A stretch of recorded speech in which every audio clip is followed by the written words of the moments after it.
법원이 윤석열 전 대통령의 형사 공판 촬영을 허가하면서 오는 21일 피고인석에 선 윤 전 대통령의 모습을 볼 수 있게 됐습니다. 네, 헌법재판소가 만장일치 의견으로 한덕수 권한대행의 재판관 2명 지명에 제동을 걸고 나섰는데요. 관련 내용들 임주혜 변호사와 함께 짚어보도록 하겠습니다. 어서 오십시오. 어서 오세요. 네, 안녕하세요. 네, 결국 이 법정 촬영을 허가하게 됐는데 어떤 이유로 허가한 거죠? 네, 1차 공판 기일에서는 법정 촬영이 허가가 되지 않았습니다. 당시에 재판부가 밝혔던 그 사유는 통상적으로 언론사에 신청이 있으면은 피고인의 의견을 구하고 이에 따라서 재판장들이 허가가 필요할 것인가 여부를 결정하게 되는데 너무 기한이 임박해서 신청이 있었기 때문에 피고인의 의견을 물을 충분한 시간이 없었다. 그래서 촬영을 허가하지 않았다는 의견을 냈습니다. 하지만 이번에 있을 곧 진행된 2차 공판 기일 같은 경우에는 이런 부분들을 감안해서 충분히 시간을 두고 언론사에 촬영 허가를 구하는 신청이 있었고요. 이에 대해서 윤석열 대통령 측에서도 관련된 의견서를 제출했다고 합니다. 물론 그 의견서의 내용이 촬영 허가를 동의한다는 내용인지 촬영을 거부한다는 내용인지는 확인이 어려우나 사실상 관련된 법 규정, 그러니까 법정 방청 및 촬영에 관한 규칙을 보자면요. 피고인이 동의를 하지 않아도 재판부가 판단하기에 공공과 이익과 관련된 사안이라면 피고인의 동의 없이도 촬영을 허가할 수 있습니다. 그렇기 때문에 이번 사안 같은 경우에는 국민들의 알 권리를 보장하는 측면 그리고 사안이 워낙 중대하기 때문에 재판정에서 이 촬영 허가 신청에 대해서 승인을 했다 이렇게 볼 수 있습니다. 네, 아무래도 전직 대통령들의 형사재판도 저희가 공개가 됐었잖아요. 그런 부분도 좀 염두에 뒀을까요? 그렇죠. 이전에 있었던 사례 박근혜 전 대통령과 이명박 전 대통령의 경우에도요. 이 과정들, 특히 전 과정 형사재판의 경우에는 헌법재판과 달리 재판의 전부가 녹화가 되는 것은 아니고요. 본격적인 재판이 시작되기 전이라고 볼 수 있습니다. 피고인이 이제 피고인석에 착석하는 부분이라던가 아니면 변호인과 재판 시작 전에 좀 얘기를 나누는 부분, 이런 부분들은 다 촬영이 됐었습니다. 전직 대통령들의 사례가 충분히 감안이 되었으리라 봅니다. 지난 1차 공판에는 또 지하 주차장으로 들어가서 출석하는 모습 자체가 아예 또 공개되지 않았는데 이거에 대한 사실관계 여부는 내일 또 결정을 한다고 합니다. 어떻게 될 걸로 보세요? 그렇죠. 보통 법원 지하 주차장은요, 이제 일반인들이 들어갈 수가 없고요. 그러니까 적원용 직원들만 이제 이용할 수 있다고 볼 수 있습니다. 이제 저희도 법원에 이제 주차를 하려면 지상에 주차를 하고 이제 걸어 들어가야 되는 구조라고 볼 수 있어요. 하지만 이 지난 공판 기일, 1차 공판 기일에는 일단 안전상의 우려가 컸던 것 같습니다. 주변에 굉장히 혼란을 초래할 수 있고 시민들의 어떤 충돌 우려 이런 부분들을 감안해서 윤석열 전 대통령에 대한 이 피고인의 지하 주차장 출입을 허용을 했거든요. 하지만 이것도 이전의 관례와는 달랐습니다. 이명박 전 대통령이나 박근혜 전 대통령 역시 지상에서 차에서 내려서 이 법원 안으로는 걸어 들어가는 모습을 확인할 수 있었거든요. 포토존이 있었죠. 그렇죠. 아마도 이번에도 어떤 시민들의 안전상의 우려 이런 부분들도 감안을 하고 법정 주변의 혼란 부분 이런 부분들은 충분히 고려하겠지만 이전의 관례들을 좀 참고는 하지 않을까 싶고 최종적인 결론을 좀 기다려봐야겠습니다. 알겠습니다. 내일 결정이 나오면 또 그 소식 전해드리도록 하겠고요. 헌재 이야기를 좀 해보겠습니다. 재판관 9명이 전원 일치로 이 한덕수 권한대행이 지명한 재판관에 대해서 효력정지 가처분 인용을 했습니다. 이 부분에 대해서 결과를 조금 어떻게 예상을 하셨습니까? 이 효력정지 가처분이 인용이 되었습니다. 이 헌법재판에서 가처분은요. 과반수의 찬성이면 인용이 가능한데 만장일치 결정이었습니다. 어제 있었던 이 만장일치 가처분 인용 결정으로 인해서 한덕수 권한대행이 임명을 시도했던 지명을 하고자 했던 이 재판관 2인, 이 대통령 몫의 헌법재판관 2인의 이 지명 전 과정이 일단 멈췄다. 이 결론부터 설명드릴 수 있을 것 같습니다. 언제까지 멈추는 것이냐? 이것은 본안 소송이라고 볼 수 있는 이 한덕수 권한대행의 이 대통령 몫의 재판관 지명이 국민들이 공정한 재판을 받을 권리를 침해한다는 그 헌법 소원의 결론이 내려질 때까지 일단 이 지명의 전 과정이 정지된다고 볼 수 있고요. 헌법재판소에서 판단의 근거로 삼은 부분은 명확했습니다. 가처분이라는 것이 원래 본안 그러니까 원래 지금 문제되고 있는 소송이 결과를 기다릴 때까지 기다릴 수 없는 어떤 긴박한 사정이 있을 때 가처분이 인용이 되는 것인데 예. 본안에서 결국 다투어지겠지만 그때까지 기다리다가는 만약 본안에 가서 한덕수 권한대행이 재판관을 임명할 권한이 없었다라는 판단을 받게 되면 예. 그 사이에 이미 임명 절차가 진행돼 버린다면 임명된 재판관들의 거취 문제도 그렇고요. 예. 뿐만 아니라 그 사이에 진행된 그 재판들, 특히 헌법재판소에서 내려지는 그런 판단 같은 경우에는 사실상 단일심, 그러니까 재심을 할 수 없는 부분이 있잖아요. 네. 이런 부분들 때문에 회복할 수 없는 손해가 발생할 우려가 있다. 이런 부분들을 비교 형량했을 때 네. 일단 전 과정을 멈출 필요성이 있다는 부분이 감안된 결정이다. 이렇게 평가할 수 예, 있습니다. 효력정지 가처분이라는 게 결국 나중에 되돌릴 수 없는 손해를 불러올 수 있기 때문에 잠시 멈춰라 이런 거잖아요. 그러니까 본안보다는 아무래도 인용 가능성이 높은 거죠. 그렇습니다. 말씀 주신 것처럼요. 이 사처분 결정을 내리면서 정확하게 언급한 부분이 있습니다. 예. 그러니까 대통령의 권한 대행이 대통령 몫에 그 헌법재판관을 임명할 수 있을지 이 부분을 단정할 수 없다고 했거든요. 그러니까 살펴볼 필요가 있다라는 측면에서 그 살펴보는 것은 예. 본안, 헌법 소원에 가서 할 것이지만 일단 그 전에라도 지금 사실상 대통령 몫이기 때문에 일정 기간 시간이 지나면 저절로 임명이 되는 그런 상황이었습니다. 예. 일단 멈춰둘 그런 필요성과 긴급성 이 이익이 충분히 인정되었다는 판단을 가처분에서 내린 것입니다. 네.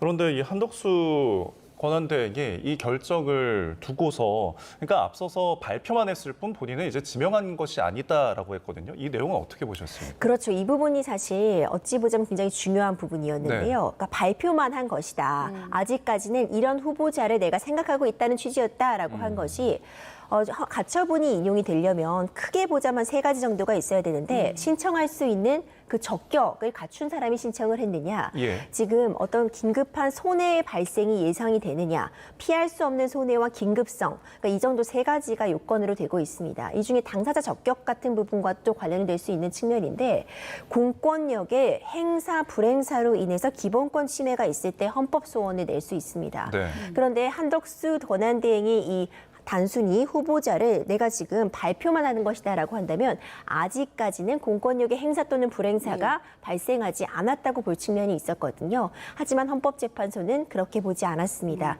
이것이 지금 대통령 몫이기 때문에 이 관련된 법 규정을 보자면 일단 대통령이 이 헌법재판관 몫을 지목을 하게 되면 그 이후에 지명 이후에 사실상 인사청문 기간을 종료하게 되면은 30일 정도의 기간이 끝나면 저절로 그대로 임명이 되는 그런 효과가 올 수 있어서 네. 일단 이렇게 후보를 발표한 것 이만으로도 즉시 지명이며 이것이 공권력의 행사 또는 불행사에 해당할 수 있다고 본 것입니다. 예, 이렇게 어쨌든 절차가 중단이 됐는데 본질은 본안이잖아요. 가처분보다는 본안이 더 중요하지만 지금 또 주목되는 것이 내일 재판관 2명이 퇴임을 하고요. 그리고 대선이 40여일밖에 남질 않았습니다. 대선 전에 본안이 나올 수 있을까요?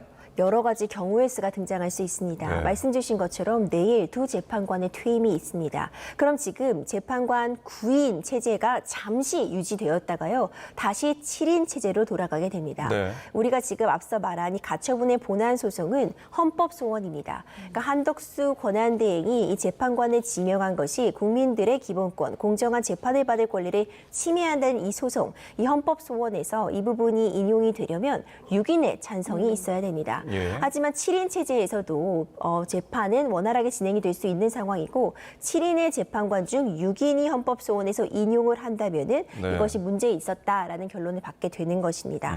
문제는 기간입니다. 네. 본안 판단에는 시간이 걸릴 수밖에 없습니다. 가처분은 그 자체의 성격상 긴급성, 그러니까 빨리 판단을 해주지 않으면 나중에 회복할 수 없는 손해가 있기 때문에 네. 굉장히 빠르게 이틀간 집중적으로 평일을 거쳐서 가처분에 대한 결정을 나온 것으로 보이고요. 헌법소원은 이거보다는 훨씬 더 긴 시간이 걸릴 수밖에 없습니다. 네. 만약 이 조기 대선 6월 3일 이후에 헌법소원에 대한 결론이 나오게 된다면 사실상 새로 선출되는 대통령이 다시 이 헌법재판관 후보자를 지명함으로써 이번 소송 같은 경우에는 각하, 그러니까 결국 이 재판관들의 임명은 이루어지기 어려울 그런 상황으로 보이고요. 예. 그 전에 이 대선 조기 대선 전에 결론이 난다고 법적으로 결론이 나는 것이 불가능한 것은 아니지만 시간적으로는 충분해 보이지 않는 측면이 있고 예. 만약 결론이 난다면 그때도 기각각하냐 인용이냐에 따라서 굉장히 복잡한 경우의 수가 펼쳐질 수는 있습니다. 알겠습니다. 여러 경우의 수를 좀 짚어봤습니다. 자, 이어서 윤 전 대통령 파면 이후에 좀 경찰 수사 상황 좀 짚어보겠습니다. 어제 대통령실이나 이제 공관촌에 대해서 압수수색이 이루어졌는데 모두 실패를 했어요. 어떤 이유에서인가요? 계속해서 등장하고 있는 이 형사소송법 110조, 111조가 또 등장을 하게 됩니다. 결국 공무상 기밀이라던가 군사상 비밀에 해당하는 그런 자료들을 보관하고 있는 그런 공간이기 때문에 그러니까 책임자의 승인이 있어야지 압수수색 가능하다라는 규정입니다. 이 책임자의 승낙 없이는 압수 또는 수색할 수 없다라는 이 규정을 근거로 해서 다시 한번 압수수색이 불발됐습니다. 이와 관련해서 여러 가지 이야기가 나왔는데요. 네. 특히 이번에 다시 또 압수수색을 시도한 것이 윤석열 전 대통령의 파면 이후, 그러니까 어찌 보자면 현재 빈집이다라는 그런 또 취지의 발언들이 나오고 있었거든요. 예. 적극적으로 경호처에서 이제 막지 않을 것이다라는 예측이 있었는데 이 예측이 좀 빗나갔다고 보여집니다. 예. 결국 다시 한번 형사소송법 규정을 들어서 압수수색은 불발이 됐지만 임의 제출에는 합의를 했다고 전해지고 있습니다. 네. 임의 제출은 강제적으로 제출하는 것이 아니라 자발적으로 제출하는 것인데 이 비화폰 서버라던가 지금 수사기관에서 요청하는 자료들에 대해서 본인의 판단 하에 어느 정도 범위를 정해서 협의에 따라서 임의 제출 방식으로 제출하겠다라고 된 만큼 앞으로 협의의 과정을 좀 지켜볼 필요가 있겠습니다. 알겠습니다. 자, 또 앞으로의 수사 상황도 지켜보도록 하겠고요. 지금 또 언론을 통해서 전해진 내용이 이 윤 전 대통령의 파면 이후에 일주일 동안 관저에 머무르면서 물을 228톤을 쓴 것이 좀 의문이다라는 건데요. 이게 어떤 내용인가요? 그렇습니다. 또 새로이 보도가 되고 있는 부분인데요. 네. 사실 대통령은 이제 파면이 되면 관저를 이제 즉시 떠나는 게 맞겠죠. 이 관저라는 것은 결국 대통령직을 유지할 때 이용할 수 있는 공간이라는 측면은 맞지만 예. 이전의 사례를 보더라도 일단 정리에 시간이 듭니다. 그리고 경호는 파면의 결정이 있더라도 유지해야 되는 측면이 있기 때문에 일정 부분 시간이 걸리는 것은 맞지만 전직 대통령의 사례와 비교했을 때 윤석열 전 대통령은 일주일가량 이제 관저에 머물면서 그 기간이 너무 길었다라는 비판도 나오고 있습니다. 네. 새롭게 알려진 것이 그 기간 동안 이 일주일 동안 관저에 머무르면서 물을 228톤 넘게 썼다. 이런 보도가 나온 건데요.